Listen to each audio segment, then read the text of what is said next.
Hello, everyone, and welcome to the Energy Gal podcast. I'm Lisa, intuitive healer and spiritual guide. You know, I am so jazzed about being able to share this particular person with you today. You know, I created this podcast born of my own journey of swimming in the deep end of some really difficult times and thinking that that's life, that's the way it is.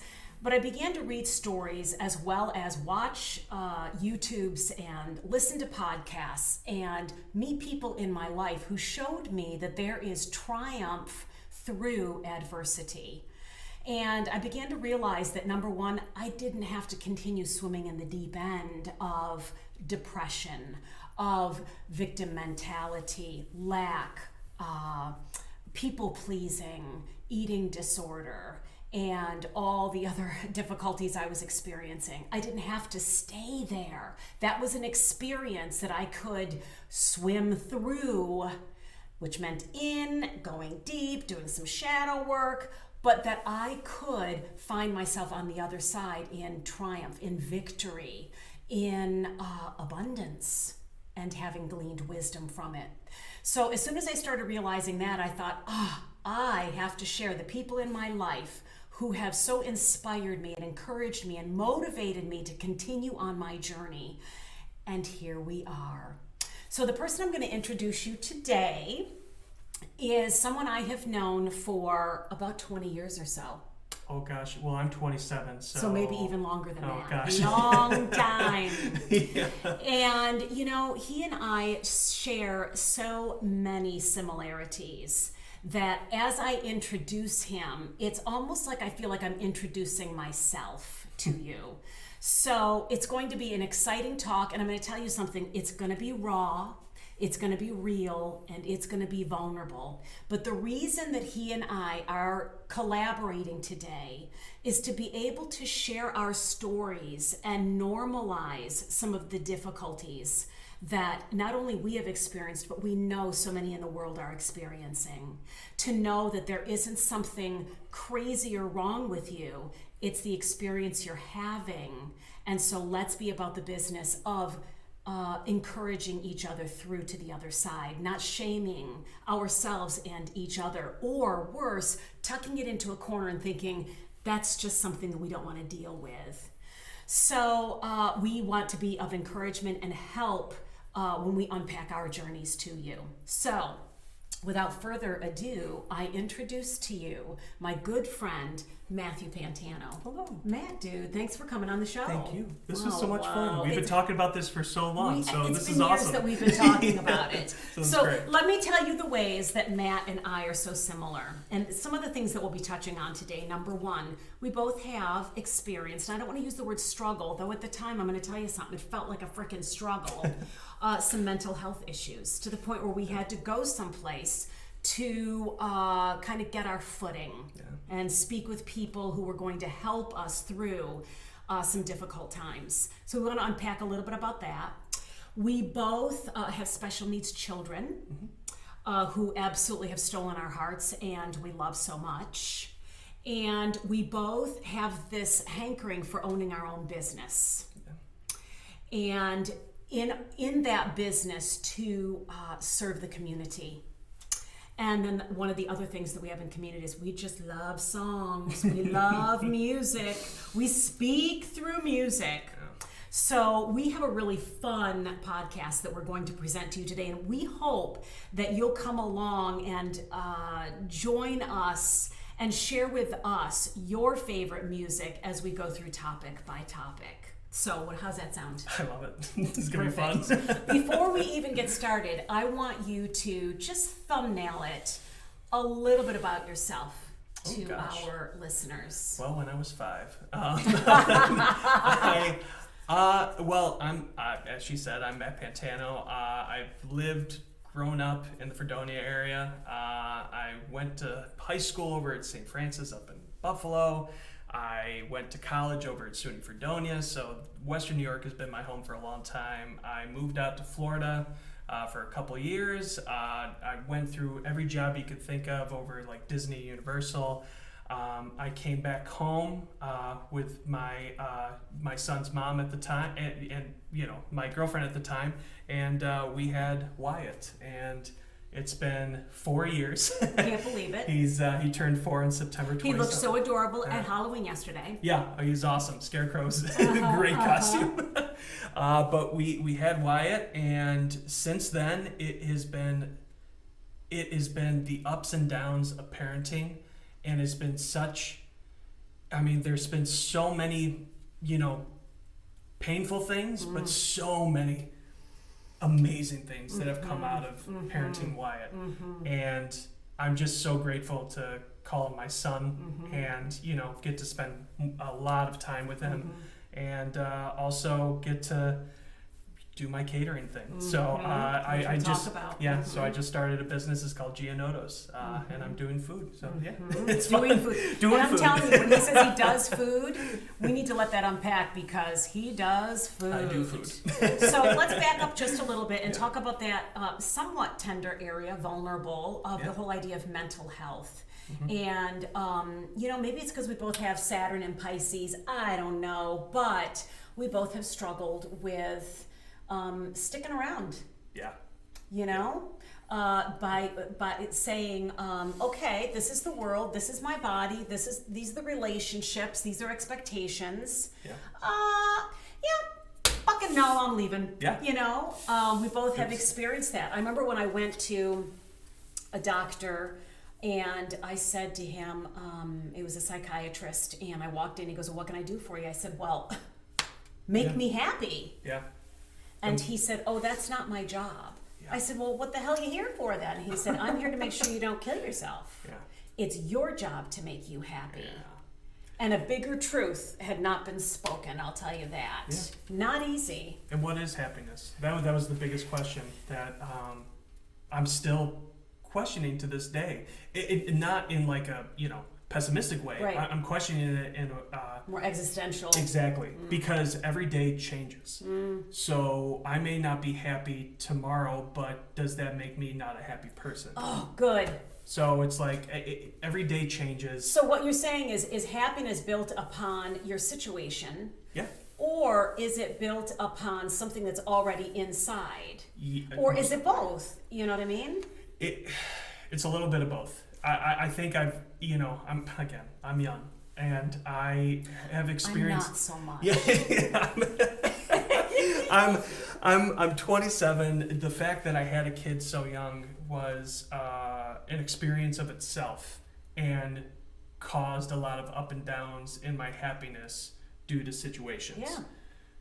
But looking back at those times, I wish I knew at certain points how happy of a person I was just to have certain people in my life, just to be in the environment that I was in. Because people like you, my parents, my friends, even my son's mom, the co-parenting afterwards, it's been an experience that I am so grateful for. And I wish I knew how happy I was during that time. I don't have any regret for that, but I definitely think like, oh man, as much as I was struggling, that whole experience was so nourishing. It was awesome. It was awesome, and I'm living it today, so it's pretty cool. What do you think would be one of the biggest lessons that you gleaned from the past few years' experience of the ups and downs like you were talking about? The biggest thing that I've told myself, and most recently, because I'm very open, by the way, most recently I just went back to therapy. And the biggest thing that I noticed recently was I was being very dishonest with myself.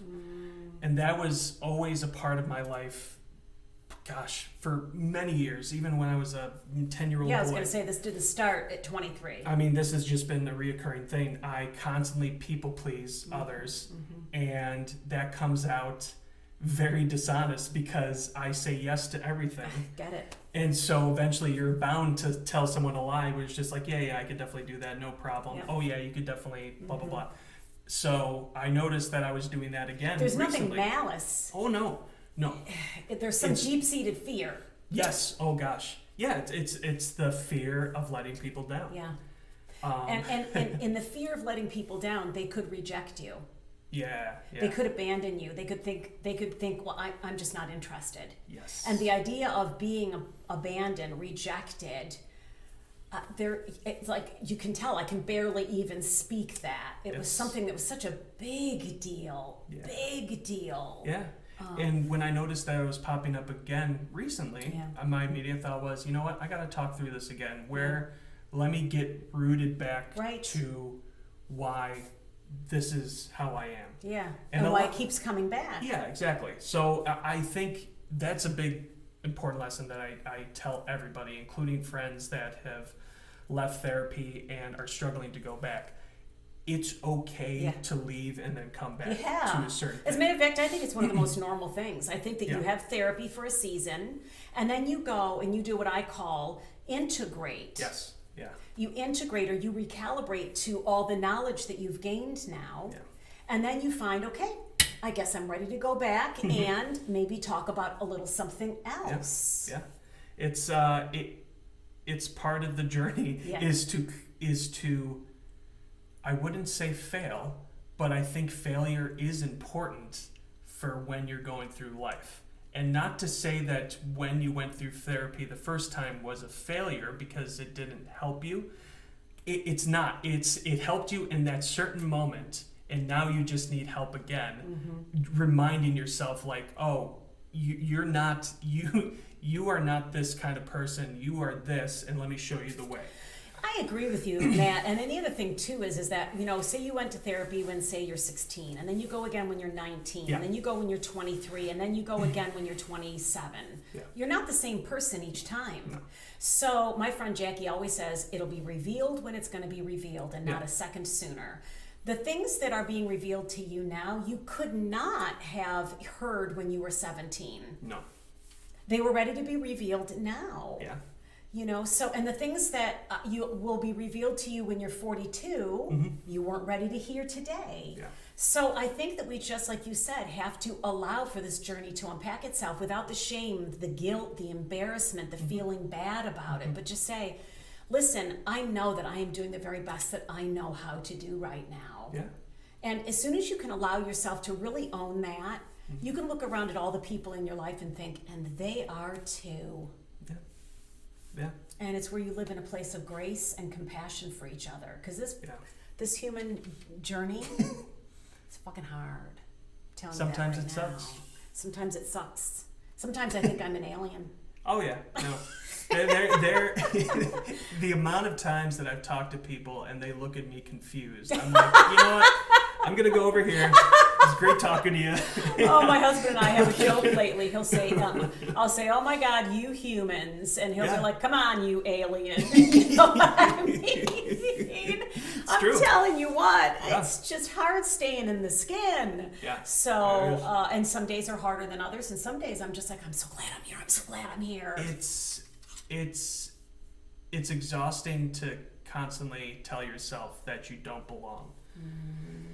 And I realized that you mentioned, the couple times that you felt like I shouldn't be here and I want to get out.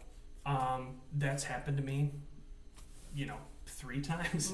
So it's something that I look back on, and again, don't have any regret for it. I feel bad. I feel bad for that kid. Oh. I feel bad. You've got a good compassion for that kid who went through what. That is the beginning of some deep healing. Yeah. I look back at him, I'm just like, you're going through something. And that is... And the best that you know what to do is to try to leave. Yeah, exactly. Please, let me come give you a hug. Yeah. Let me have compassion for you. Yeah. And it's something that I look back at, and I don't feel... Like I said, I don't feel any regret for it. I'm glad that it happened because it taught me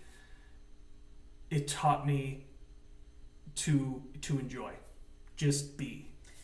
It's what happened. It's what is. So you have to believe at this point it is what was supposed to happen. Yeah. How do you know? Because it is what happened. Yeah. To live in any other way than to think well, something else should have happened. Oh my God, that's exhausting. Yeah. Regret is exhausting. Yeah. Trying to figure out if it should have happened differently is not helpful. And I'm not gonna lie, those things will pop up in my head still to this day.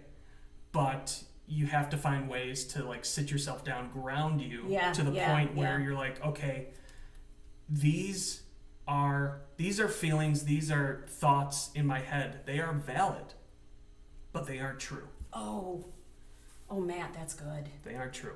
They're valid, Yeah. but they're not true. What do you mean by they are valid? How would you unpack that to someone who might not exactly understand the difference between valid and true? They're valid, they're not true. They are a part of you. Every single person that lives has their pros and cons in life, or they have their feelings of doubt and wonder and splendor. You cannot look down at that doubt and say like, oh, those thoughts are coming in my mind, I'm just going to forget about them. They're going to come back with a fucking vengeance. You bet. If you constantly push them away. Right.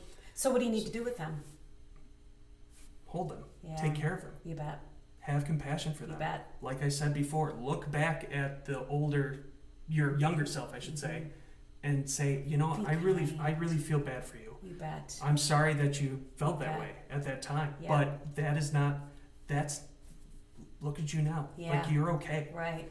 Yeah, I think that loving that younger child at the different person parts is so important. Yeah. And from my point of view, the things that I've experienced are that those thoughts less and less come the more that I have loved the person parts, that the areas in me that were so fearful, so hurt, so full of ache and pain, the more that I loved them, the more I became whole. And those person parts weren't there anymore because they were integrated into my wholeness. Yeah. And it's because of people like you who've taught me to accept everything that comes at you, to accept everything that comes at you internally, because it's important for you to understand every single feeling that you have. I never would have thought that, let's say even 2 years ago. Yeah. No part of us wants to be rejected. No. No part of us wants to be rejected. Yeah. Not even the thoughts that we're having, saying you should have done better, you better say yes to this one. And these are programs that run and you might not actually hear the language. No. It's just, it's an energy that's running so that you find yourself saying yes to everybody and people pleasing out of fear. No part of even that wants to be rejected. No. Love it all. And loving doesn't mean, so I have to sit with it and be its best friend forever. No, but sit with it and be its best friend for now. Yes, yeah. It will eventually leave. Why? Because you are in a love vibration that's in a fear vibration. It'll eventually go because it'll be dissonant. Having this conversation right now puts a lot of feelings in my head that are, like I said, guys, they're always going to be there. This talk that we're having right now, immediately I felt like comfort and compassion.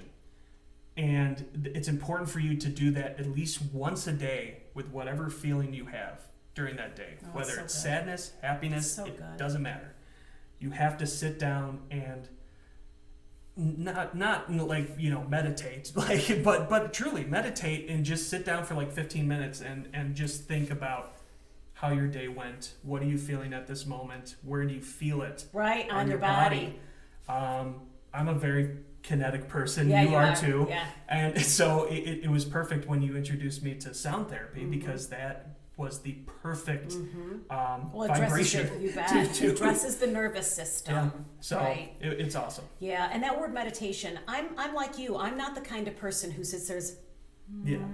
But what I like to do is go outside, sit under a tree, without my phone, without distraction, and literally just sit there for 15 minutes. I don't even have to ponder anything. No. I'll just look around at the sky, look at the different clouds. It's a way of grounding myself. That's all I mean by meditation. You don't even have to. Yeah. It's just a pondering. And then sometimes you do get to pondering things. Yeah. But to have to be, I think some people are like, the whole meditation thing. Yeah, Well, it's true. it can look different for each person. I love walking in the woods. That's true. my meditation. I should go back to walking in the Oh, woods. you were good at that. That I was love so that. good. It was awesome. Must be our Taurus. We got a lot of Taurus stuff. We're Earth energy. Okay, so pick a song that would describe the whole journey that we're talking about. I got one for sure. So you tell me yours. This is one that I just came to recently. Yeah, I heard it in I think it was like a Kanye West sample or something like that. Mm-hmm. But the song is called My Song, and the artist, I want to believe, his name is Labi Siffre. Don't know. Siffre. Okay, wow. So check him out. It's a beautiful song, and the first line is, "This is my song, and no one can take that away from me." This is mine. Yeah. Wow. Yeah. This is just something that I have to go through, and if you want to be a part of it, I'd love to share it with you. If you don't, that's okay. I'm just going to be singing along. Oh. Yeah. Look at that. Yeah. Oh. I love that song. It's really good. Wow. Yeah. Well, I had two songs. One for what I was going through at the time, Comfortably Numb, because who doesn't love Pink Floyd? God. Yeah. Obviously. But the one that kind of speaks to me now that I'll say to my husband, this song has to get played to celebrate me is, it is, I think Alanis Morissette might have written it, but I'm not 100%. And Meredith something or other sings it. Bitch. Oh yeah, that sounds like an Alanis Morissette song. Are you kidding? She's like, if she didn't I'm write a bitch, that. but I'm a lover, I'm a child, I'm a mother, I'm a sinner, I'm a saint. I love that. God. She just talks about being all these things and unapologetic about it. It's like, if you don't like that, that's okay too. God. This is who I'm gonna be. And I celebrate the dichotomy of both of me, all of this, not even just the dichotomy, but I'm all of this. Yeah. Oh, God, I love that. I love that so much. That's so perfect. In the best way possible, I swear. That is a great song. But those three songs, I could look at myself and be like, I relate to totally got all of them. Of course. Pink Floyd, shoot, I just listened to the entire Dark Side of the Moon recently, and I'm just like, it's a beautiful look at life right there. Oh, you got time, and you the got wall, money. The wall ministered to me and helped me. Oh my God, to know I am not alone. And then at the very end, when the punishment is to have the wall knocked down. But that was the best thing ever that could have happened. The funny thing is, you treat it like the antagonist the entire time, of just like, you should break down the wall, you should open yourself, and at the end of the day, it's like, no, the main character is the antagonist. Like, he's the one that's trying to seclude himself from all this stuff, and it's just like, no, man, it's okay to open yourself. Tear down the wall. Yeah, it's really funny. It's a really cool concept album. All those albums are incredible. Oh, they're amazing. Animals, anyway. Just, enjoy it. Yeah. We could digress a very long way down the rabbit hole of music, for sure. It's incredible. So the next thing that I wanted to talk about was special needs kids. Yeah. So wax poetic about that beautiful baby boy of yours. He's awesome. To understand Wyatt is to understand calm. Like, he is the perfect, like, if you read calm in a dictionary, Wyatt will pop up. Like, he just has a soothing presence to him. I don't know if he knows it or not. I think he does. He's just a happy kid that just likes to be there, just look at the world. To give a backstory to his experience, he grew up, he was born with a rare genetic disorder, chromosome 18q-. And you knew before he was born Correct. that there was going to be Correct. something going on. And it was ever changing. To kind of give you a slight backstory on it, there were multiple times where geneticists, OBGYNs, like all these doctors were saying, hey, it's a 50-50 chance. Whether he'll even... You know, if he does, you know, survive, we don't know how long he's going to survive for. Because there are so few who have. Yeah. And a lot of people who have what he has, is correct, what I'm saying, right? Correct. But there's so little information about that chromosomal abnormality that there's not, it's like 50-50 still to this day. Yeah. They don't know. They don't know what to... For the longest time, they were telling us it was trisomy 18 to, you know, give the backstory on trisomy 18. Typically, that is deadly. Kids don't live beyond 4 years old. Thankfully, they found something and they're just like, oh, no, this is not trisomy 18. This is something totally different. So we felt a sense of relief there. But even after birth, it was just, you know, grinding, trying to figure out what's the next step and how do we keep him healthy. So he was born with a cleft lip. He was born with clubbed feet. He was born with, a delayed, brain and growth and all this stuff. And he,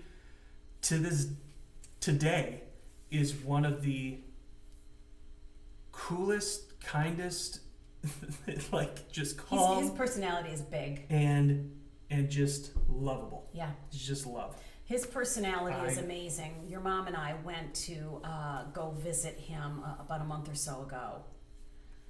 He can communicate. Yeah, he knows and what's he definitely going does. on. And he's stubborn. His sense of humor. And he's funny. Yeah, he's stubborn and funny. Man. Stubborn and funny. Yeah, exactly. And that's the problem. So because I say that about my dad, it's sometimes be good. It can be good, but yeah, who knows? Well, Wyatt is really blessed because he's got a great mom. She is there to take care of him. That's for sure. Yeah. She gets him where he needs to, and is constantly uplifting about him, and encouraged and gives him smooches and stuff like that. So and has got you, and you have really, I think, done whatever you could to do the best you could for Wyatt. That I always, for the longest time, felt a regret, which was, unfortunately, his mom and I split when Wyatt was pretty young, like a year, maybe a year and a half. And I was the one to say, you know what, maybe I should leave, because I know how well his mom takes care of him. I'm grateful now, after all the stuff that we had to deal with for a year or two, that we are genuinely like very communicative. We love to co-parent. Her future husband is really good with Wyatt too. And I'm just grateful that I get to see him the times that I do get to see him, which is like once or twice a week, and just have time with him. Yeah, he's surrounded by love, that's for sure. And your mom, oh my God, I'm sure your dad too, but your mom, blah, blah, blah, about him. Here's another picture, and I'm like eating it up because he's adorable. Yeah, he's cool. He's a cool kid. Give me a song. Oh, Blackbird. Oh, I don't know that one as well, so tell me about that. The Beatles. He's the blackbird saying in the dead of night, he's taking his broken wings and learning to fly. Oh. It's he's going to be a miracle baby. He's going to walk. He's going to talk. Yeah. He's just a little slower. Yeah. To do it according to whatever the world thinks it needs to be done. Yeah. He's going to do it in Wyatt's time. Yes, he is. And that's what patience is the biggest thing that I learned. With Wyatt is patience, because he's a very patient kid, and I'm a very strung out kid, and sometimes we can collide in those aspects. But he's really calmed me down and made me patient, and he is nonverbal, but he looks at me and he's just like, dude, we got this. It's fine. just going to take my time with this. Right. And that's okay. Be here now, Dad. Yeah. Be here now. It's okay. He really is. Be here now, Dad. Yeah. I'll try to like get him to do like exercises, which is always good, you know, get him to do therapy exercises. And sometimes he just sits there and goes, I'm not going to do that right now because I know that I've just been to school for like 6 hours and you haven't. So let me tell you, we're just going to sit here. We're going to relax. So yeah, Wyatt's a cool kid like that. There is something missing in him when it comes to this push, drive, go, make it happen, dog eat dog, run the race and get first place. You get around him, and his vibration is so strong, even as a young baby, to be able to pull you in to this incredible peace and calm. I've never experienced that with a child before. That was like, wow. I'll go with you again, Joanne. That was amazing. Yeah. He's awesome. I thought, you know, being a dad, obviously it's a hard job, and do you think it helped going to those classes? Oh, hands down. Actually, I have to give a shout out to Dan Syracuse and the guys over at Chautauqua Connections. We've been friends for years, but we kind of disconnected for a bit, and then we reconnected about 2 years ago, and he introduced me to this dad's class, which is a class that Chautauqua Connections offers for single fathers.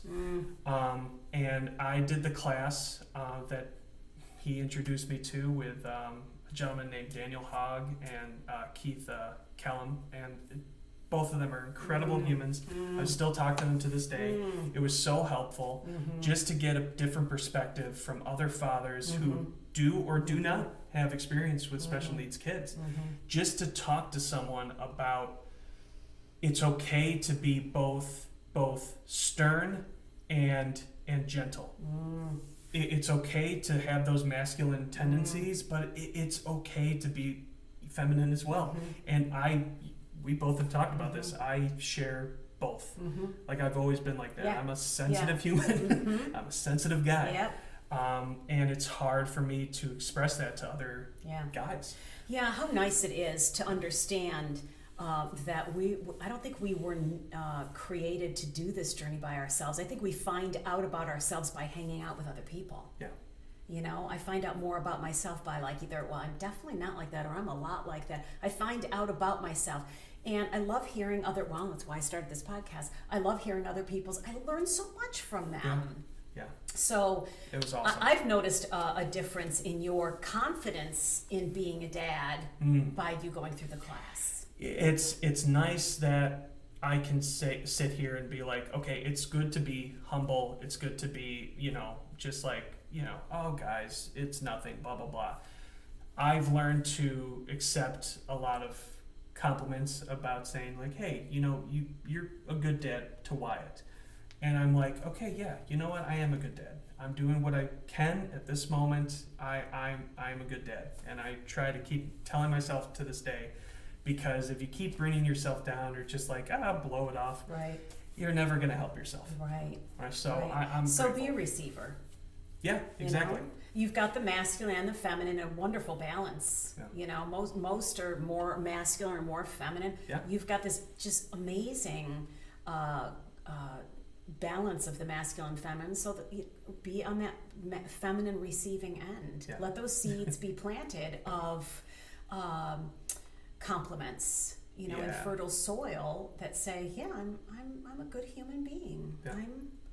I'm worthy of being told that. That's cool. Yeah. You know? It's awesome. And like I said, just having a good relationship now with his mom and just, you know, us receiving, you know, just thanking each other, you know, just for being there for Wyatt. It's just like, awesome. That's all, you know what? That's all I need. Right. You know, after all, it's a relationship between the three of us from now until, you know, eternity. Right. So, amen to that. Yeah, it's pretty cool. Very, very interesting. Let's see. My first 3 children were born autistic, and so I remember finding out the second one was pretty severely autistic, and Pinball Wizard was the song. Oh, heck yeah. Wow. Mm-hmm. Oh. Yeah, I was like, yep, and that was so him.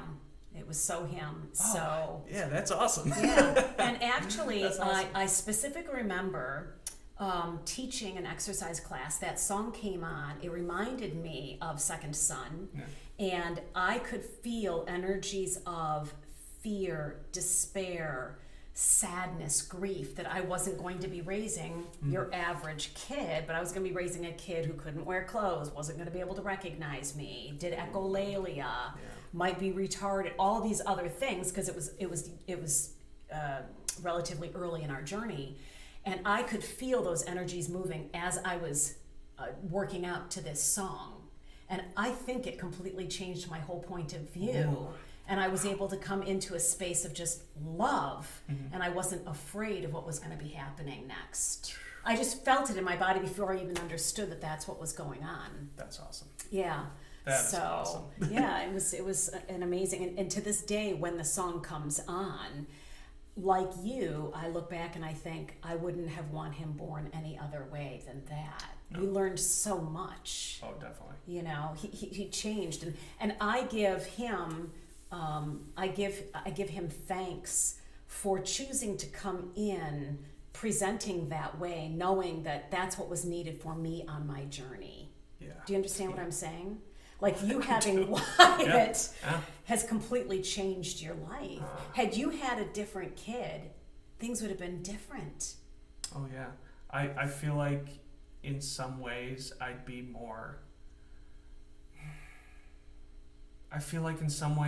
less patient. Maybe there's some things that I wouldn't, gain. I'm not saying that I wouldn't gain some really great traits from having. Yeah, it would have been a different life. It would have been, but I'm so grateful to have Wyatt because he's really chilled me out, man.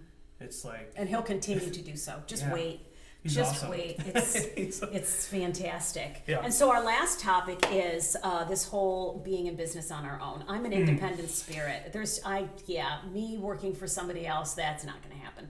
So mine is all about just reaching out, whether it's on social media. I owned a fitness studio for years and years and years, and now I'm getting into sound therapy and holistic wellness, and just anything I can do to be of service to the collective as we go through what I think is this huge shift in consciousness, coming into a Christ consciousness, out of religion, out of fear, out of rules and regulations, out of traditions that are man-made and squeeze the life out of us, and into a Christ consciousness that includes taking good care of our bodies.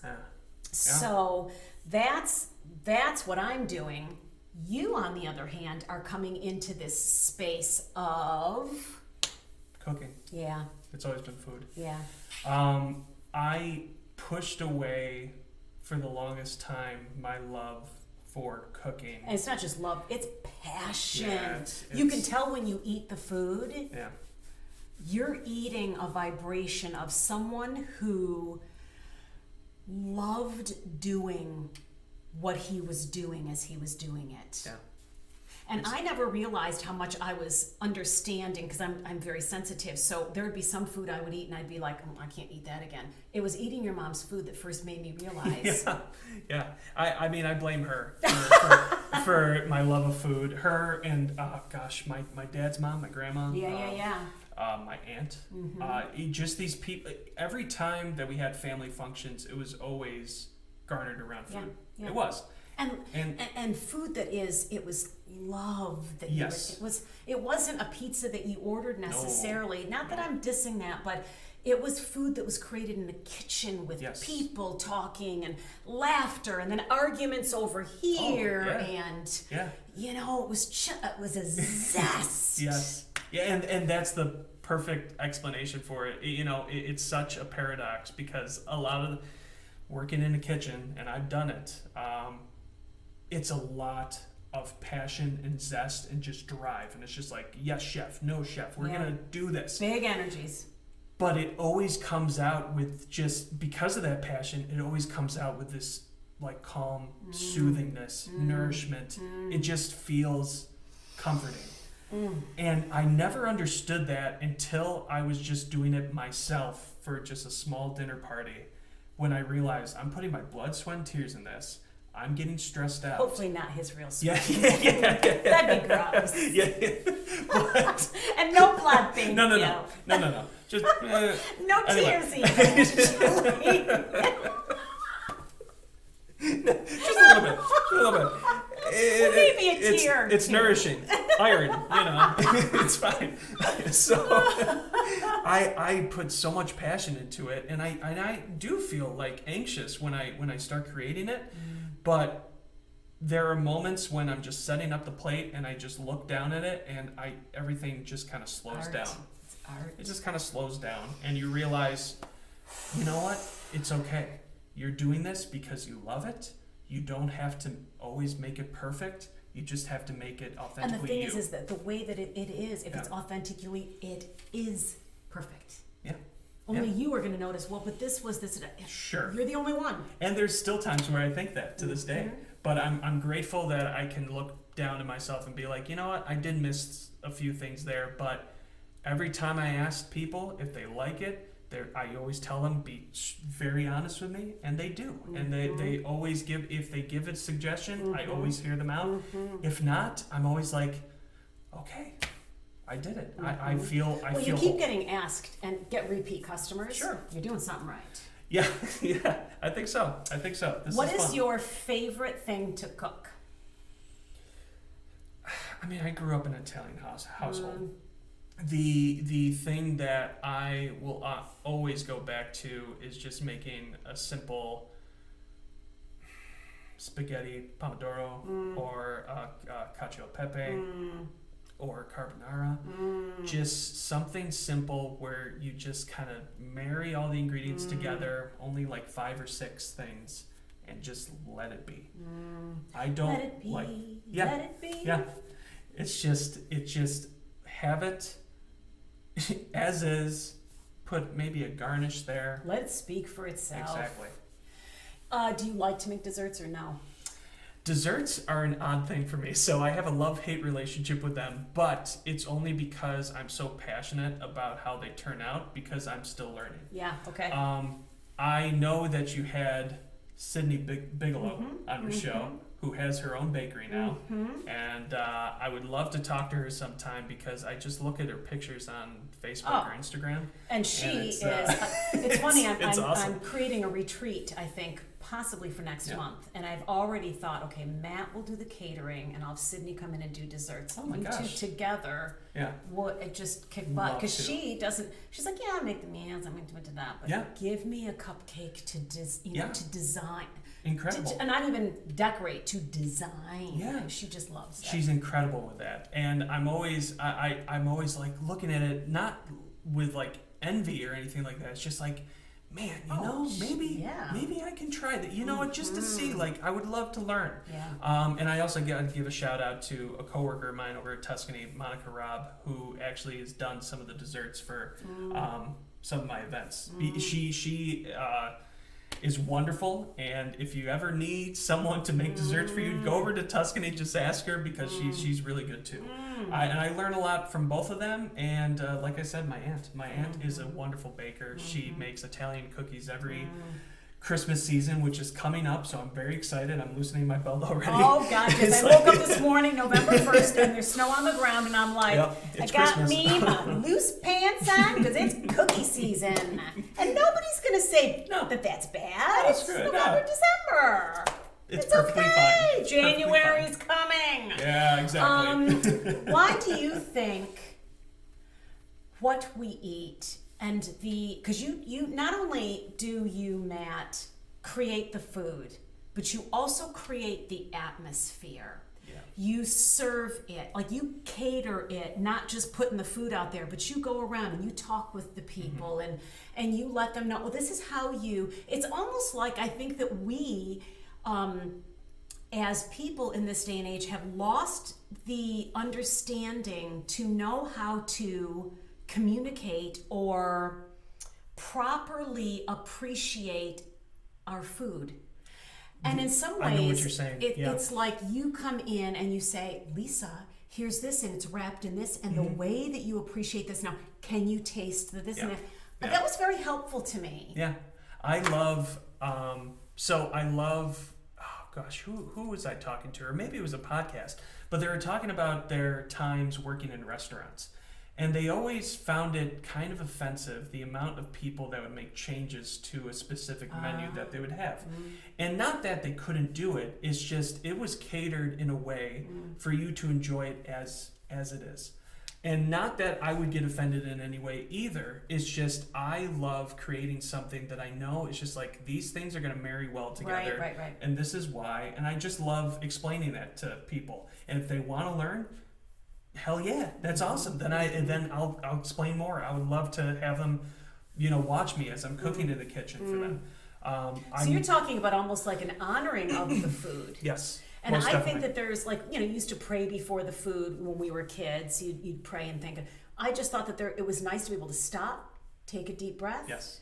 And allow yourself to offer a gratitude to the food. Yes. And then when that comes into your body, it feels different. It definitely helps when you've also struggled with overeating for most of your life. You stop to appreciate the food that you made for yourself and just slowly take it in. And eventually you become sated in a quicker rate. So you're just like, you're sitting in that going, you know what? I'm satisfied. I had really good food. It's always a process of just patience. Yeah. I love doing private dining events. I have done catering events where I just drop off the food and I go, and that's fine. And I, of course I'll do that for them too. Sure. But I love doing private dining events where I get to watch them kind of look at the food, kind of wonder. I love people's faces of like confusion. And it's just like, I'll come over and be like, hey, don't worry about that. I got that. So I just love watching people's reactions to food. And it doesn't even have to be mine. It's fun to watch them appreciate something that takes a lot of time to do. And I love it. It's awesome. Yeah. There's something magical that happens over a good plate of food. Yeah. It's awesome. I don't want to test anybody when it comes to making food. If they have questions about things, of course, curiosity, it's awesome. But I always want them to, after eating, just sit, relax, and just enjoy. It's all about comfort. I mean, I grew up in a huge Italian family. It was all about scarfing down the spaghetti and just sitting there for a bit while Grandpa Pantano's on the side drinking his coffee, not finished, with his plate, and just like, it's like, okay, Grandpa, we're on to the next course. He's just like, no, we're going to sit here, we're going to relax. I'm going to enjoy my little Zambuca or whatever wine, and we're just going to sit here for a bit, It always made me appreciate those times, watching my elders, enjoy the experience with family and food. Yeah, it's pretty awesome. You said, just slowing down. Yeah, it's just slowing down. What's the song? There's a couple that come to my mind. I don't know why this always comes to my mind when it comes to food, but I love listening to Elton John when I'm cooking. And for some reason, Levon always pops up. Oh, really? That's I don't know why. I don't know why either. It pulls at my sentimentality, and I don't even... And it's just, I don't know. There's something about it. Yeah, it's very much a family song. Like, if I associated the Beatles, Elton, like, anytime somebody said the Beatles, Elton John, Billy Joel, what do those people remind you of? And it's just like, oh, family parties. And then the other one that I love to listen to while I cook is a lot of Death Cab for Cutie, and there's a song called Stay Young, Go Dancing. And it's just about, life being sweet and, just... Because when she sings, I hear a symphony, and it's just like, just marrying all these good vibes, into the food. So anytime I cook, I have to listen to music. I have a whole playlist dedicated to it. It's just all good vibes. Yeah. It's awesome. Matt, you got to come back because this was so fun. This was a lot of fun. And next time when you come back, bring food. Yeah. And we will eat while we're talking. Perfect. That would be so tomorrow? fun. I'm in. That would be so fun. If you could share one last little bit of advice or anything that you think would kind of sum this whole thing up, what would it be? There was, before we had this discussion, kind of break the fourth wall, you asked if there was like a specific quote that reminds you of life. Oh yeah. The thing that it made me think was, going back to music, John Lennon, a dream you dream alone is only a dream. A dream you dream together is reality. Ask for help. It's okay to sit back and say, I don't know. And it's okay to look for that help. Because if you don't, unfortunately, you'll stay in your own head. And sometimes that can be beneficial, but sometimes I know how hard it is. It's okay to look for help. Dream with other people. So definitely do that. That's good.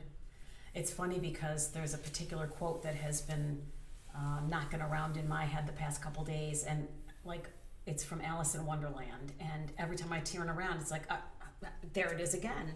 And it is when I don't know who it is asking Alice, "Am I mad?" And Alice says, "Most certainly you're mad, but let me tell you a secret: the most awesome people are." Or something along that lines. And so, I don't know, sometimes I think that, Matt, maybe we're just a little bit mad and crazy, but maybe some of the best people are. Well, it just reminds me of a Rob Williams quote too. It's just like, everybody's got a little bit of madness in them. It's just, I'm just happy to share it kind of deal. It's like, oh, okay, that makes me feel valid, and it's pretty cool. Well, I'm glad that you stuck around. I'm glad I stuck around. Glad you chose to stay and to continue on this human journey. And because life sometimes sucks, but sometimes it's okay. Exactly. And honestly, I couldn't ask for a better place to be than right now. And living here right now, it's awesome. So, and I thank you for that too, honestly, because you've helped me out a ton through this journey. Well, you're welcome. I always see everybody as an extension of myself. And so when I help you, I'm helping myself then. So I think that I came across this quote, and we'll end here, is that we all have a role to play. We all have a part to play in the healing of the collective. And so, be on the adventure. And you and I have certainly been on the adventure, and it looks messy, and some days it's hard as hell, but other days it's like surfing the wave, and you're like, okay, I think I got this. This is cool. This is fun. So it's all good. So it is. Well, thank you, dear listeners, for hanging out with us. We have had so much fun sharing our lives with you. It's our intention that we have encouraged you, that we have opened up our hearts and lives so that you can do the same. To understand, number one, you're not alone. And number two, you also don't have to stay there. You can, like Matt said, open up and be on the receiving end of the help that is definitely there. So, in the meantime, we just want to let you know you are loved, and here's a hug.